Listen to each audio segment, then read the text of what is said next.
On a tous ça dans nos poches, des pièces, des billets.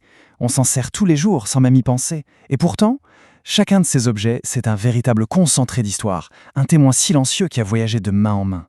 Allez, partons ensemble à la découverte de cette vie secrète.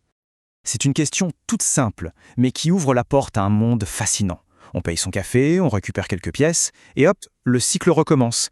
Mais si juste une fois, on prenait une seconde pour vraiment regarder. Regardez-moi ça. D'un côté, une pièce de Monaco, toute neuve, toute brillante.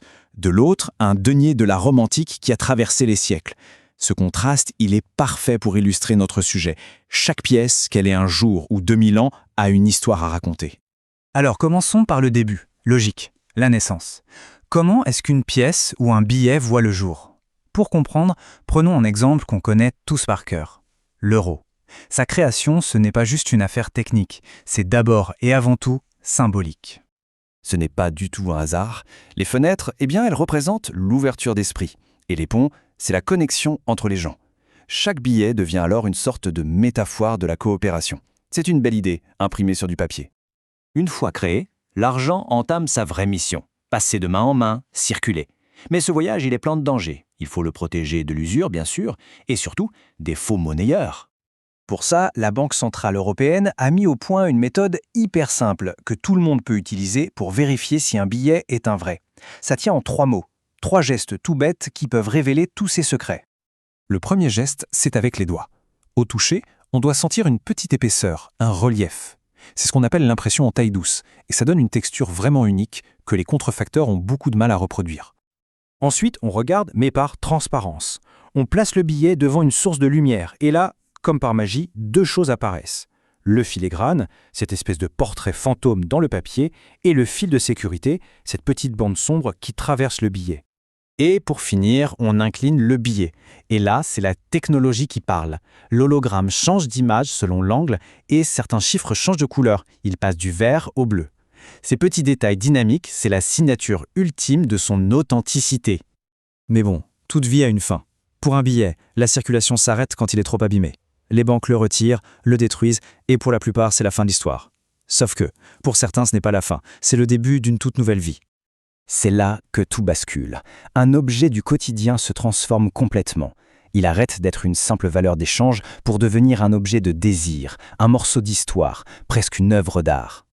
Et ce monde incroyable, il porte un nom, la numismatique. Attention, il ne s'agit pas juste d'entasser des vieilles pièces, non, c'est bien plus que ça. C'est décrypter des symboles, comprendre une époque, apprécier la finesse d'une gravure. C'est en fait lire l'histoire d'une civilisation dans le creux de sa main. Bon, ça nous amène à la question qui tue. Pourquoi est-ce qu'une pièce de 2 € vaut 2 €, alors qu'une autre peut valoir des millions? Qu'est-ce qui fait cette différence de valeur absolument folle? Le point de départ, c'est son état de conservation. Et pour ça, le marché a besoin de règles claires. C'est le rôle du gradage.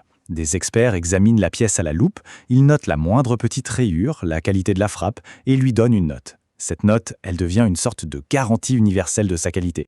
Et voilà à quoi ça ressemble. Chaque pièce est mise à l'abri dans une coque en plastique scellé, avec une étiquette qui dit tout. Son identité, son grade. Ça sécurise le marché, et ça permet à un collectionneur à Paris d'acheter en toute confiance une pièce qui est à New York. Et cette valeur, parfois, elle grimpe de façon spectaculaire. Prenez cette pièce de 5 francs de 1936. En 1976, elle valait déjà près de 700 €. Aujourd'hui, on est à 2500 €.